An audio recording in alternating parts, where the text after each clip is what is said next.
আজকে আমি সার্ভিস করতে চলেছি মাইস্ট্রো এজ 125 BS6। এই গাড়িটার এখন আমি আপাতত শকার দুটো রিফিল করব, এয়ার ফিল্টার চেক করব, বাকি যেগুলো সার্ভিসের পার্ট হয় সেগুলো কাজ করব, ট্যাপের ক্লিয়ারেন্স চেক করব, ব্রেকসগুলো চেক করব। তো চলুন করা যাক। স্কুটিটার সিট খোলা হয়ে গেছে, এখন দেখছি ভিতরের কন্ডিশন কিছুটা এরকম অবস্থা, ভীষণ ডাস্ট, ভীষণ নোংরা। তো এগুলোকে আমি পরিষ্কার করব, আপাতত ব্লোয়ার মেরে হাওয়া মেরে পরিষ্কার করব। এবং এই হেড কভারটা লিকেজ আমার মনে হচ্ছে দেখে, হেড কভারটা পুরো লিকেজ আছে। হ্যাঁ, এটার গ্যাসকেটটাকে চেঞ্জ করতে হবে। তো চলুন করা যাক। তো যেমনটাকে দেখতেই পাচ্ছেন আপনারা, হেড কভারটা বাজেভাবে লিকেজ, খুবই বাজেভাবে লিকেজ আছে। ইঞ্জিন অয়েল এখান দিয়ে লিক করে। তো এই লিকেজটাকে এখন আমি সলভ করব। এই হেড রাবারটাকে আমি চেঞ্জ করে দেবো, প্লাস এখানে যে অয়েল সিলগুলো থাকে উপরে, এই অয়েল সিলগুলো চেঞ্জ করে দেবো। এই দুটো হলে মানে যে দুটো অয়েল সিল লাগে সেখানে। তো এটা করলে পরে কাজটা সাকসেস হয়ে যাবে। এয়ার ফিল্টারটা আমি খুলে নিয়েছি, দেখতে পাচ্ছেন ফিল্টার বক্সের থেকে। এয়ার ফিল্টারের কন্ডিশন ভীষণই খারাপ। আগে কাস্টমার কোম্পানিতে সার্ভিসিং করাতো, কোম্পানিতে কোনো খোলিনি আজ অব্দি, এটা আমি যা দেখে বুঝতে পারছি। তো এটা চেঞ্জ করতে হবে, তাহলে গাড়ি পিক আপ মাইলেজ ভালো আসবে। খুবই খারাপ কন্ডিশনে আছে গাড়ি, অলরেডি 20,000 কিলোমিটার চলে গেছে।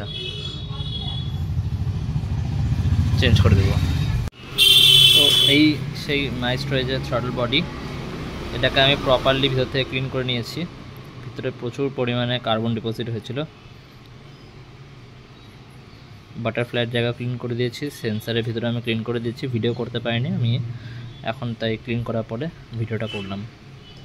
আর এটার ইনটেক ম্যানিফোল্ড যেটা রয়েছে সেটাকেও আমি ক্লিন করে নিয়েছি, ভিতর থেকে একদম পরিষ্কার হবে।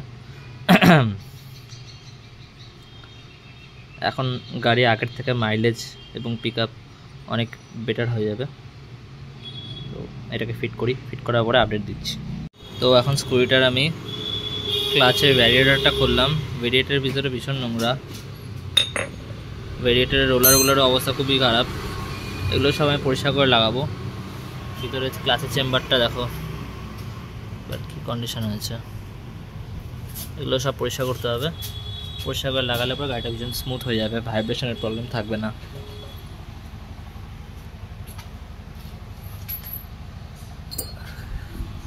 ক্লাচের বাটিটাও একদম, শীতটা একদম ক্ষয় হয়ে গেছে ক্লাচের বাটির। তো এটাকেও আমি এখন পরিষ্কার করব। তো এখন আমি এই বুশগুলোকে, রোলার বিয়ারিংগুলোকে এগুলো হালকা গ্রিস করে লাগিয়ে দিলাম। ক্লাচের বিয়ারিংয়ের মধ্যে আমি গ্রিসিং করে দেবো। তো চলুন দেখা যাক।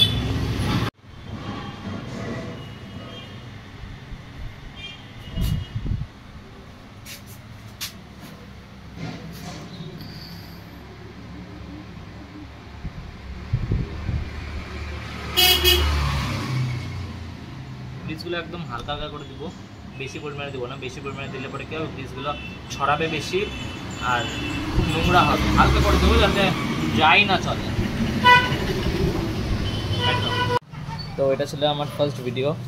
ভালো লাগে লাইক করবেন, কমেন্ট করবেন, শেয়ার করবেন।